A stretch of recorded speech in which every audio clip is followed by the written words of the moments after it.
Hello, my name is Mars, and today I will be playing Saltsea Chronicles. This is a story-driven adventure game about the crew of a ship exploring a flooded world while they search for their kidnapped captain.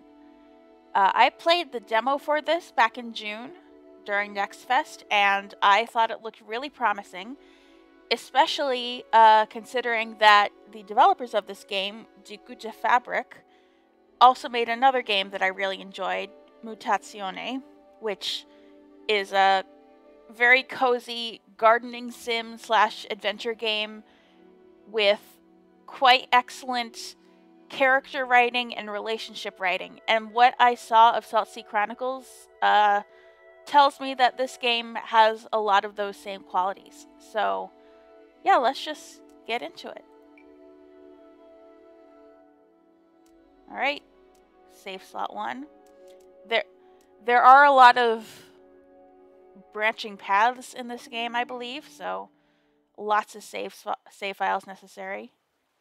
Alright, in Saltsea Chronicles, rather than being a main character, you will guide the crew as a collective.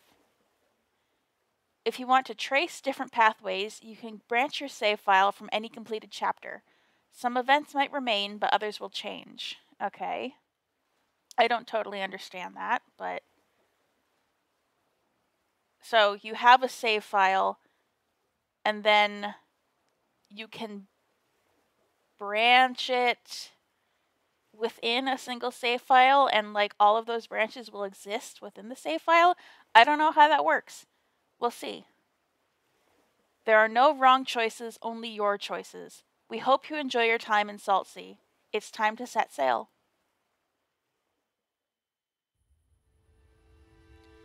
Njarfi Roust, or Roost.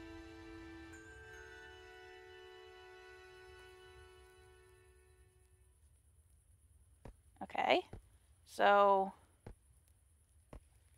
Yes, I remember... Okay, that's the menu. And it looks like all we can click on right now is like things to do within the game, continue settings. Yes, and I remember this from the demo. We can click on these eyes and look at things. Maja's home, long left abandoned as she traveled the seas, recently brought back to life. The grand old tree leans in anticipation of the wind, a faithful friend to rest on these many years, and the tree was called Old Friend. Somewhere warm. Even on temperate days, something about Njarfi Roost makes it feel like the coldest place in the whole Saltsea archipelago. Alright, and now we can tell a story.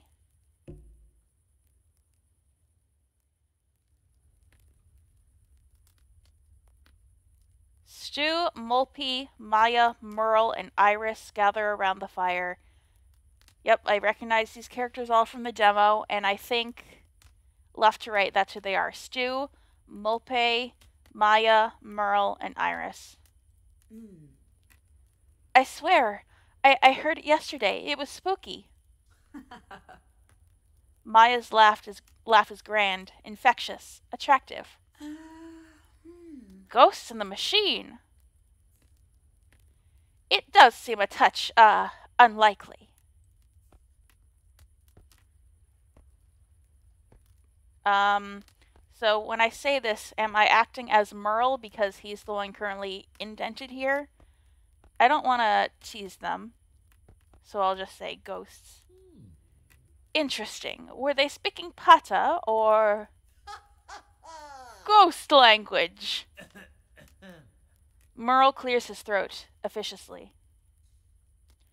Respectfully, while ghosts are, well, it nevertheless pays to listen to people's accounts, no matter how much stock you put in their interpretation.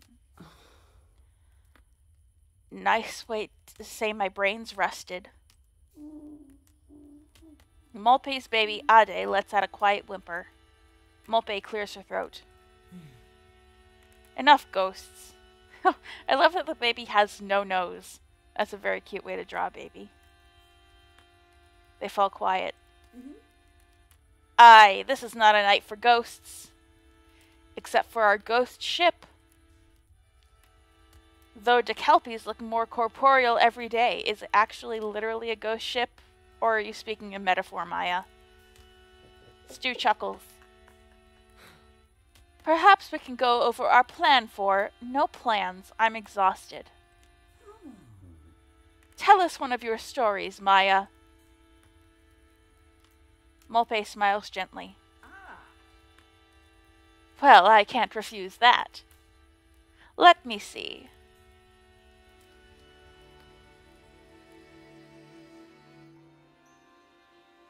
A story of the past or the present? I'm very intrigued by this image here. That looks very pleasant, a flying car of some sort, but this looks either very gruesome or very sweet. It looks like a woman fighting a zombie or dancing with a zombie, perhaps. I don't know. I'm very interested in this, so I'm going to click it. Once there was a beautiful navigator. Her skill and sense were known in all the isles. She was quiet but clever, careful and brave, and one day she discovered a stowaway. Raggedy thing this stowaway was, mixed up in a small dispute and needing to make a hasty escape. But the only ship passing was not, let's say, friendly. Okay, so he's hiding in like a barrel of oil. That's why he looks like that. So the stowaway was hidden and now had been found. The stowaway emerged, expecting to be tossed overboard, but then, as the moon's light lit the face of the navigator, all was still. All was perfect. All was love. Okay, that's a woman. The hair that's obviously up in a bun. The navigator advocated for the stowaway, made a deal for safe passage, and the rest, as they say, is history. So I'm guessing that we're talking about two people who are on the boat currently. I don't really remember much of these characters, so I can't really make a guess as to who these two women might be, but I don't know, we'll see. Watch the story unfold and new information will be revealed, you know. Iris's mouth has fallen open. So romantic. Funny, that's not quite how I remember it. Maya grins. Stu nudges Merle in the ribs suggestively. A love so strong it provoked a mutiny. Molpe's frown is betrayed by a twitch at the corner of her mouth. Oh, was it them?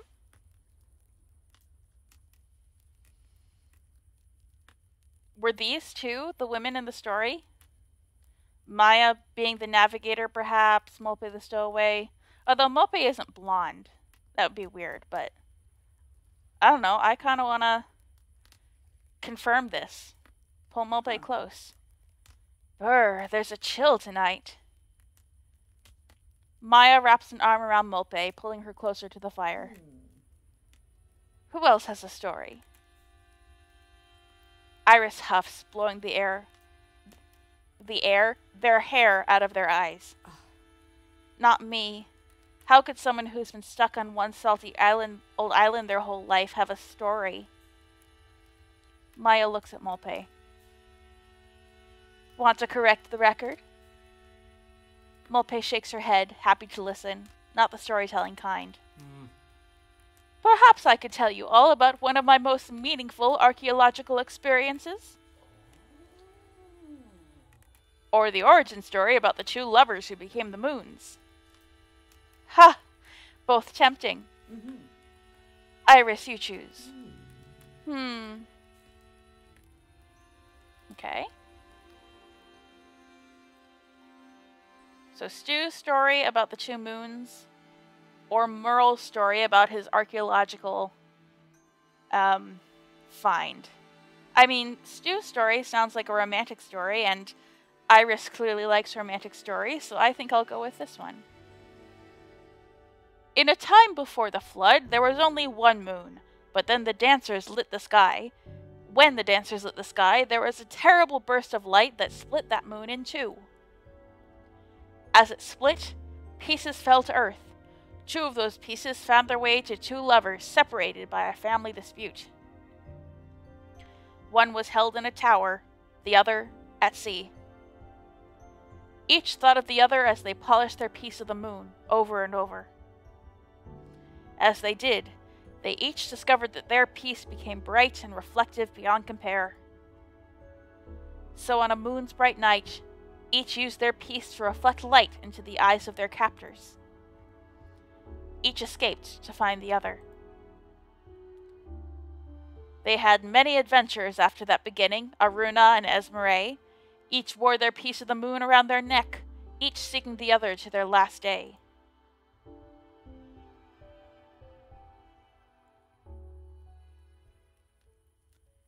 Maja claps her hands together. The stories of Aruna and Esmeralda were some of my favorites as a child. Iris is picking at something on their shirt, distracted. Oh, did they not like it? I chose that story because I thought they would like it. I thought it would please them. Will get fleas in your undies, Popple? Oh, this is a made-up world, so it's got some fun made-up slang. That's cool. Ugh. Yuck. I was just wondering, how long until we can sail? The next comes out in a rush. And where are we going to go when we can? All eyes to Maja, who sighs. Even Molpe has raised her eyebrows. Kid has a point. Molpe is probably the only person Iris would take Kid from. Yeah. What is our plan? I told you, simply adventure.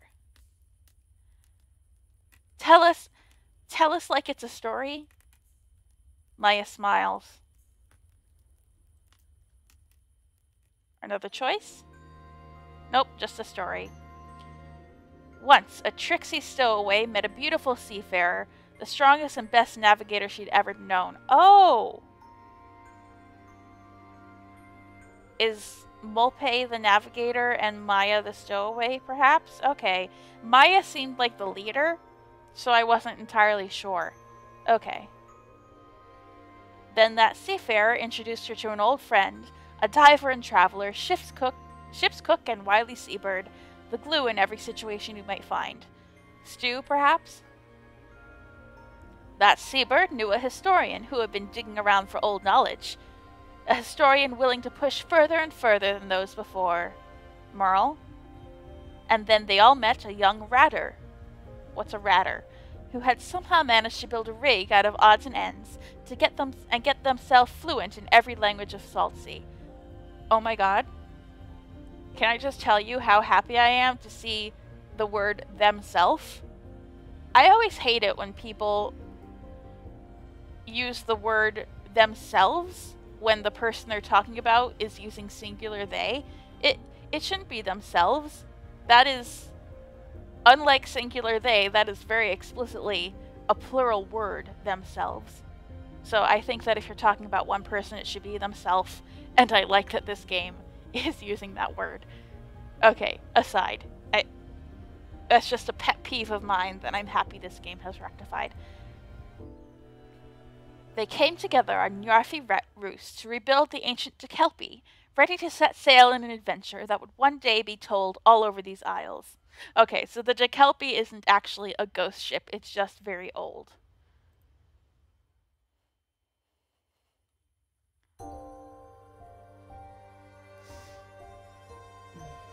Iris lets out a sigh, as delighted by the science as the romance.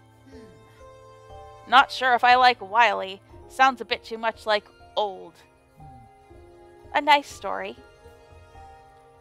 The fire, dying down, flickers pale under the night sky. Maja looks around at her crew. Okay. We'll be up with the Nyars tomorrow. Best to bed, I reckon. A mixture of grumbles and agreement, they begin to leave. Molpape touches Maja lightly on the arm. Am I with you tonight? I want to do a bit of dream sailing. Can't get it out of my head. I put the cot in the crew hut. That okay? Molpe nods and places a gentle kiss on Maya's forehead. Yeah, I do remember them being together now. I think I wondered then, as I am wondering now, who's the father of Molpe's baby then? But, again, continue playing the game and more information will be revealed. That's how stories work. Don't wander too far. I always come back to you.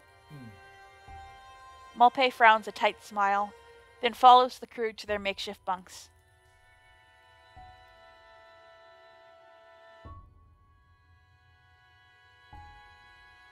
Night, my love.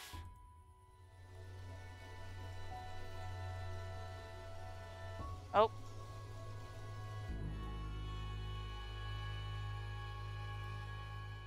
Is this the kidnapping? Is this when it happens?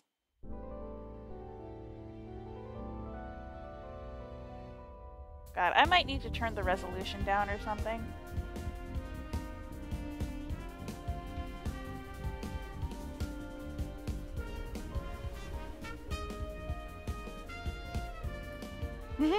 Look at the baby.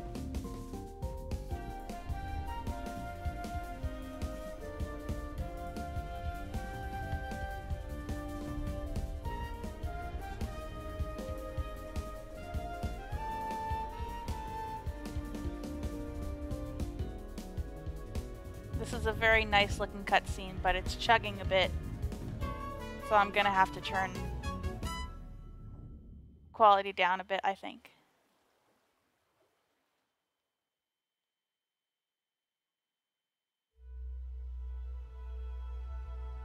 Alright, we're back at Nyarfi Roost during the day.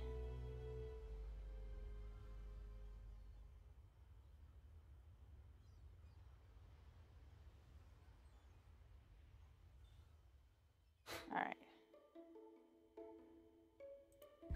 Alright. Okay, so. Okay. Alright, I missed that. Alright, this is Murrow's log. The left-hand side lists the starting point for each log entry. Newly added or updated entries are marked with this round icon. This round icon? Okay. The right-hand side shows follow-ups and portraits of associated characters. If you're ever unsure about your next steps, always return to the log. Okay. I want to check my settings. Display. Okay. Turn down the render quality a bit. That'll be good. I'm already noticing a difference. Okay. Alright, but let's look at Murrow's log too. On learning to our horror that Captain Maja was missing, we resolved to search your cabin for any sign. Alright, the crew page shows you information about your crew members. It will change and reshape as the story progresses. Okay. Let's check what all these are. The issues page shows tensions and conflicts within your crew. They can be active, resolved, like this issue here. And when an issue can no longer be resolved, it's marked as scuppered. Okay, and what's here? This is the almanac, in which you will collect souvenirs from your travels represented as stickers. Turn the pages to find the themes for your collection. You may need to replay to find them all. Yeah, there are a lot of things to collect, I remember. Call of the Nyar, are these like chapters? No. So Amazing Architectures is an example of one of the themes. And I think that you can find like a different house on each island you visit to, you know, fill out these stickers. Histories of the before times. I'm assuming that's artifacts of some kind. Spoilt for choice. Oh, that has to do with the card game, I'm sure. Okay. We can take a look at all these as we collect stuff.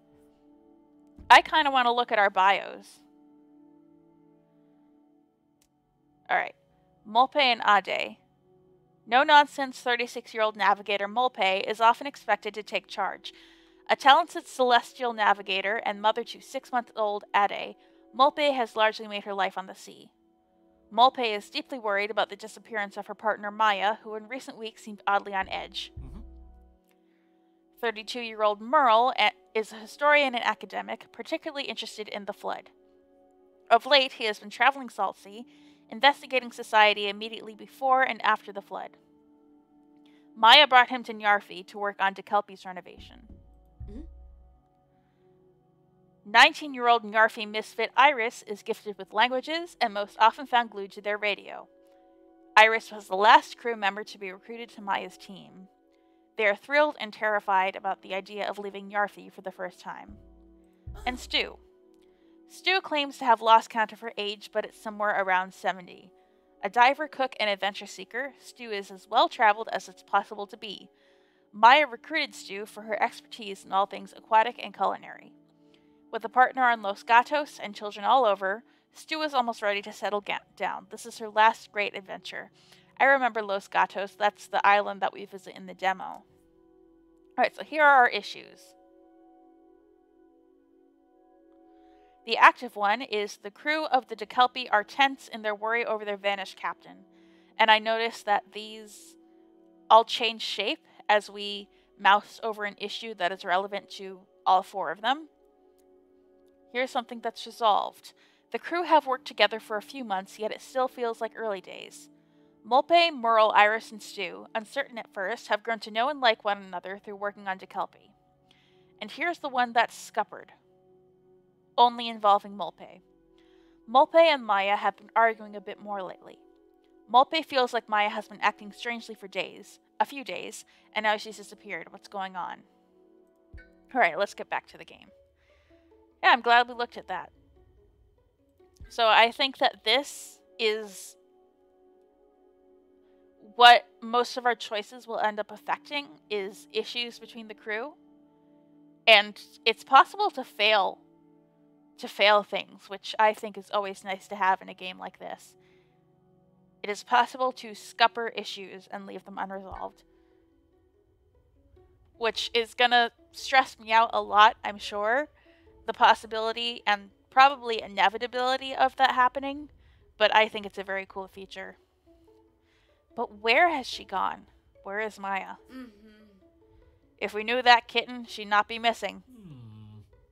Merle's mustache twitches in consternation.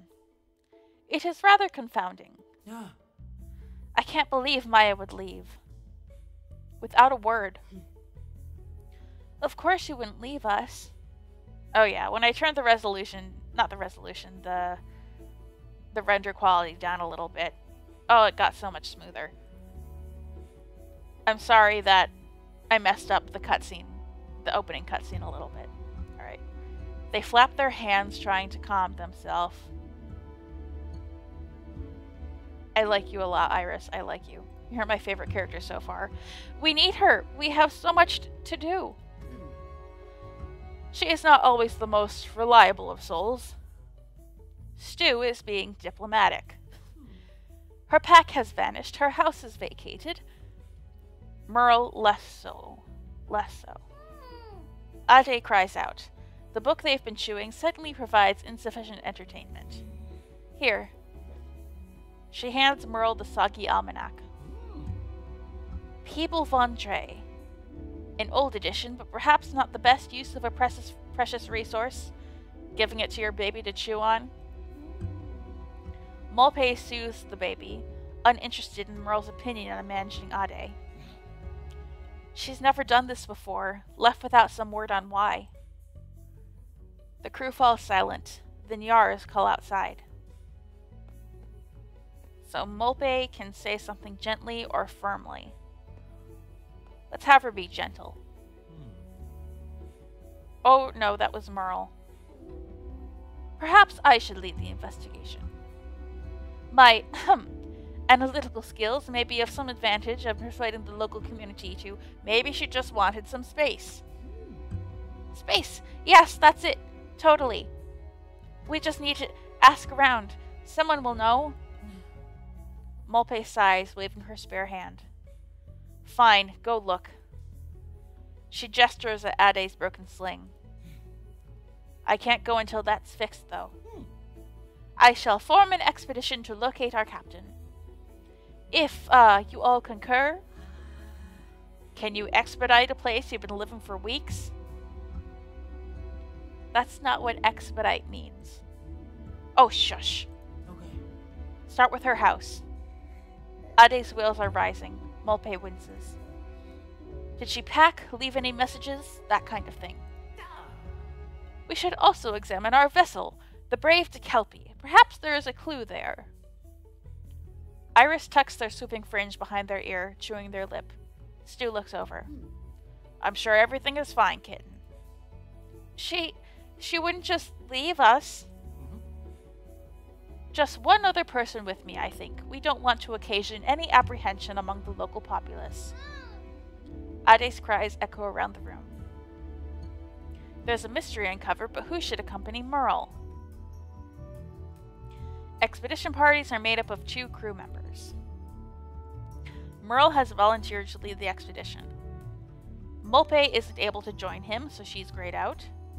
You can compare remaining crew members' motivations and skills and decide who should complete the duo. Okay, so this is the really cool thing about this game, is being able to choose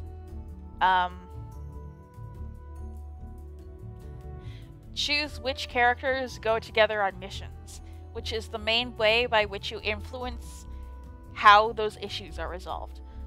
Okay, so here's all the information we need. On the mission, Nyarfi Roost is an island dominated by a huge seabird colony, probably the Nyars, farmed by the local population for oil, eggs, meat, and down. It's a very insular community, though it's not clear whether they dislike strangers or whether the stink of guano keeps people away. And the main language on Nyarfi is Pata. Merle speaks Pata, an archaic version of Old Tongue. It's been far too long since I've had the opportunity to exercise my anthropological training, he says. And he's a classical historian. He has a great interest in cultural anthropology, marred only by a clumsy manner and an allergy to basically everything. So, I feel like, off the top of my head, Iris seems like a very nervous person. They seem like a very nervous person, and for that reason, maybe they're not the best choice to accompany Merle, who is very awkward around people as well. And Stu seems very well-spoken isn't the word, but extroverted, perhaps. Easy to talk to. Not shy. But let's, investigate Iris and Stu's different motivations. Okay. Iris is a local but a misfit, so they grew up here, but people don't necessarily like them. Is there really a place on Nyarfi for Iris to grow? This is my home. If anyone can help me find Maya, it's me. Iris speaks Pata, Esterly, and Mintan. Okay. Okay. Stu is the diver, wanderer, and cook, good with the locals, nearly ready to retire, but perhaps just one adventure more. And she says, food, friendship, and flirting. One of them will worm out the truth, and I'm practicing them all. And she speaks Pata and Esterly. Okay. Okay, Molpe can't investigate right now. She needs to fix Ade's sling. I can't believe Maya would just up and leave. Rust it. Okay. So, I mean, I feel like if it's an issue of awkwardness, I probably will never pair up Merle and Iris ever again. Unless it really seems like whoever is not leading the mission is the best choice.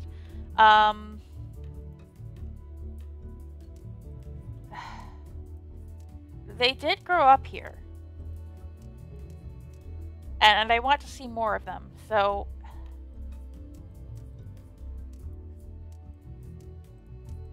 It's also the beginning of the game, so I'm sure that whatever investigation we do will not yield many results on this island, so I'm not putting too much faith in the idea that anyone that we choose is going to be a good help, so let's choose Iris.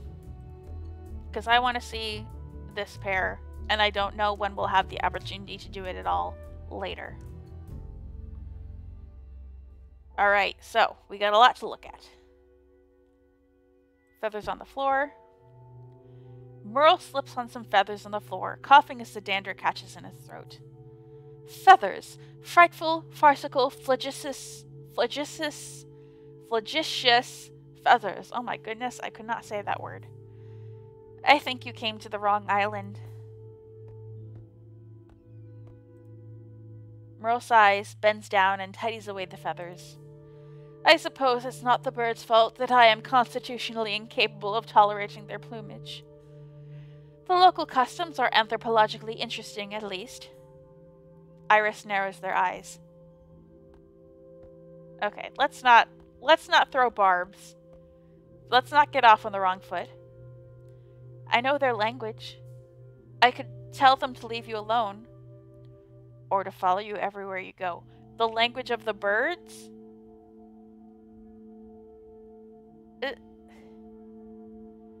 So when it said that they're skilled with languages, it really meant it. They can talk to birds. It should not be possible to sneeze in fear, but Merle manages. Okay, an issue represents tension between members of the crew. Okay, so that made things bad. Iris is annoyed at Merle. To track issues, access them the menu hub. Okay, let's take a look at that. Iris is annoyed about Merle's dismissal of Nyarfi culture. Okay. So let's try to either make Iris understand why Merle is not appreciating their culture, or bring Merle around to appreciating Nyarfi culture so that Iris will not be annoyed at him anymore. Okay, so we have a map here. Good to know.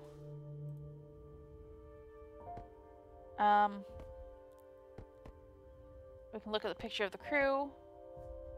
Just look at the stove. The stove has gone out and cooled overnight. The scent of guano fuel is far from soothing. And the lights. The bulbs each hold a Nyar-fat candle. They've lit many a late-night argument over whole hydrodynamics. Let's look at the picture of us. The painting shows the Kelpie's crew in front of their ship, smiling broadly, or in Merle's case, trying to. The day we put in the new rudder. That traveling painter. You could have tried to smile. Merle sniffs. She was a particularly slow painter.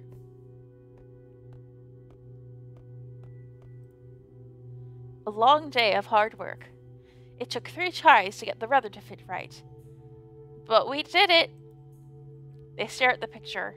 Iris's eager young face, Merle clutching the blueprints, Stu standing comfortably to one side, Molpe's gaze turned towards Maja, who grins confidently. True. We had worked hard. That's the look you see on my face. Pride. They both seem like nervous people, so let's be honest. Iris turns to Merle, suddenly distraught. What if someone took her? Merle's mustache twitches. If they did, we will take her back. Let's talk to Stu. Stu wonders. Stu is bustling around her bunk, trussing up bundles of herbs. Preparations? Always wise to be ready, kitten. And if Maya's fine, this'll be handy for dinner. Do you really think something bad's happened? Stu thinks carefully about what to say. Maya's impulsive for sure, but this isn't like her. Well, we'll know soon enough. And if not, I'm sure these bones can take just one more adventure. You appear to have a remarkable number of stories of the archipelago. Some of them, almost stretch belief.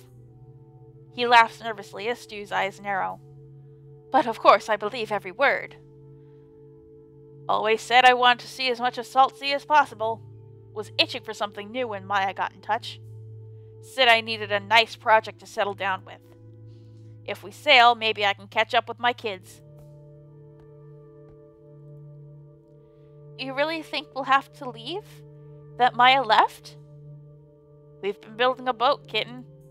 Have to sail at some time. She stretches, looking out the window and up to the top of Nyarfi Roost. You two find what you can, and whatever you find, I'll be ready. Iris has never been known to make their bed. Merle has never been known not to. Hey! She's still Ade wrangling. While you're at it, can you get me a new sling for this one? Ade howls. Little one, shh.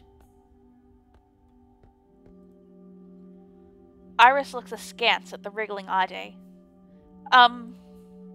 Sure? Maya was no use with crying, but she sew up a sling in a trice. Mulpe pauses as Ade begins to grizzle. Fled's sake, where is she? I don't know. I'm scared too. I'm just trying to roleplay a little bit. I know it's better to be hopeful, but again, these two seem nervous.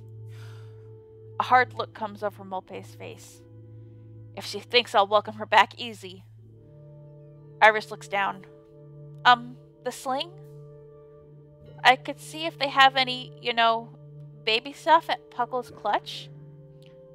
A little tooltip, one of the lesser visited places of trade across the archipelago. The only rule of trade is that it be fair. Thanks. Issue, Mulpe asks for help. Let's take a look at that. Mulpe asks Merle for a new sling for Ade. Okay. What else is here? Call of the Nyar. Oh, we got the feathers. Okay. Ade lets out a wail.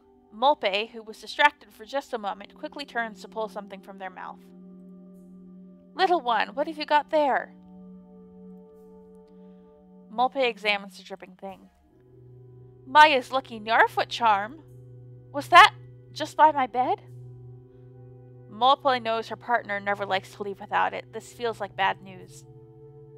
Ade burbles in cheerful conversation with the soggy charm. Not for babies, little one. Mulpe pockets the charm, frowning. Alright. Oh, and I can mouse over this and make them wrestle. Okay. So, let's go outside and see just how much there is to explore on this island. I'm sure it's a lot. And this episode has been a good length for an introductory one. So I think I'm gonna save and quit here. And end the episode here for today. I'm really excited. This already is delightful. I love the idea of just trying to maintain harmony among a group of people rather than, just guiding a single protagonist and their issues. And the idea that we're actually controlling every one of these characters and playing as every one of these characters is very fun to me. I love the art style. It's very similar to the art style in Mutazione, this paper cutout look. Very simple colors, very simple and bold. Very fun, non-representational shapes. I love it. So, we will see more of what this game has to offer in the next episode. Until then, I have been Mars, and I will be back with more Saltsea Chronicles.